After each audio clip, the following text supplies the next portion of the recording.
Yun, may nagpaalang araw po mga boss, ano. Meron tayong Nissan Urban dito ngayon gagawin.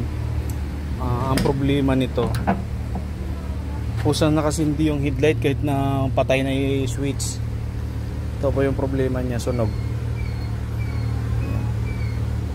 Patay na po yung switch niyan, nakasindi pa rin yung headlight. Gagawin po natin, sa halip na bibili po siya ng switch, ang gagawin natin, maglalagay tayo ng boost relay. I-install lang po natin ng relay kasi itong wire ng Nissan Urban, dalawang dim, dalawang bright.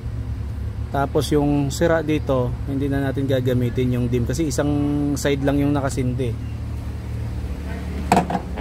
Yung bandang ano lang ang nakasindi. Yan lang yung pumipermis.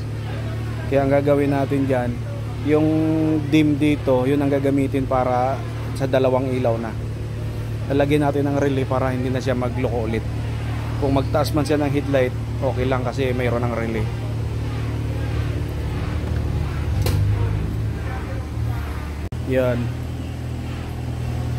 Yan yung nakasindi, isa lang. Patay switch niya na.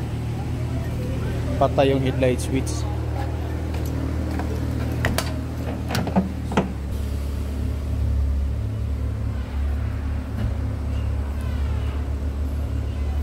Yan, patay yung switch niya, no. Naka-off yan. Ayan, naka-off yan.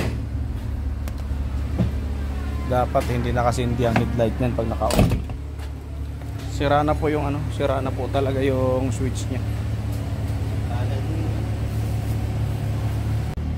Yan, ganyan po yung gagawin natin.